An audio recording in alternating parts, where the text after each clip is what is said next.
Welcome travelers, I'm Free2Play and I'm your guide for successful free-to-play adventure in Ostera. Today we level 100 Hunter EX5 finally, with the right strategy and almost no RNG stuff happening. Ah, what is this place? Oh, there's a hunter there. Maybe he's our friend? Okay, maybe no friends today. But after getting so much uni awakening stones to get her to A3 and have origin bows all over the place and even having Chloe because I don't have any Hannet still, but I finally have the right strategy here. So we have to have more speed than 410, and these units should attack at least with 3 shield shavings. Okay, so Scarecrow does 4, Chloe does 3 and Uni does also 3, but apart from Uni I also need a unit which can strike before the apprentices with another elemental skill which hits 2 times, and this can be done with Chloe's Chain Dust Devil or with Kersia's Ice Attack and with its ultimate. It is also possible here. So originally I wanted to make all my units as strong as possible, but I wanted to make sure that everyone is just fast enough. This is way more important in this battle and I didn't know how much until I finally got her down. So beastly scarves and dragon scarves are all over the place if you already have enough speed, and otherwise you should be really fine. In the beginning of this battle it normally tells you phase 1 of 1, but I think it should be 2 different phases and 2 different loops you have to go for, and that's why I made a little animation here, and we're going for the phase 1 here, which contains the Trials Grade apprentices, and these have the bow weakness and the fire weakness, which is interesting for Uni's crossfire attack, but not for the Master Hunter, so this is good to know here.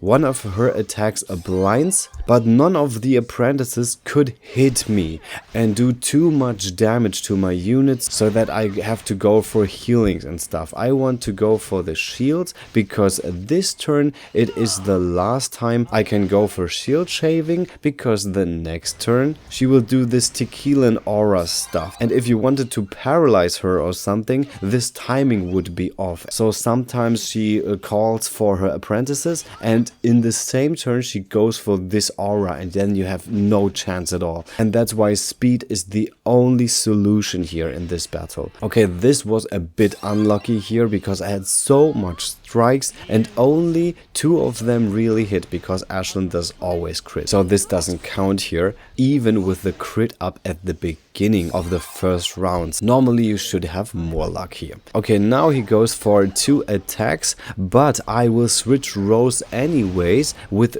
2 of them. So sometimes it is fully okay here. In this case you can see it with Camilla, who can strike through with all her attacks because Scarecrow got the blind, who was in front at first. So and this loop is repeated as long as the master is hitting like 40%, not the yellow one as you can see here. It is like 40 or maybe even 35 or 30. I can't really say because I have done a bit of damage because I finally wanted to beat her. So okay, here comes the next animation, phase 2 of 2. Here comes the Great Hunter's Apprentice, where none of them has the bow weakness.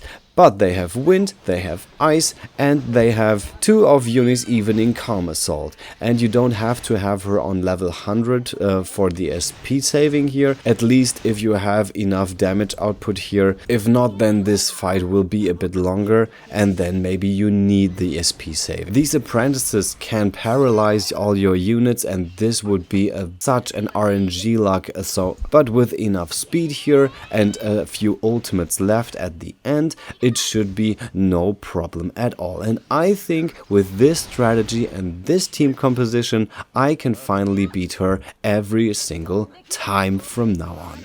So the Bowmaster's emblem is now yours, but you have to keep in mind that almost every one of your 5-star characters, apart from Uni, has a buff or 2 which does increase the bow damage itself. So just think about whom to give it to. If you have any questions regarding this topic, please write them in the comments or write in my new Discord group.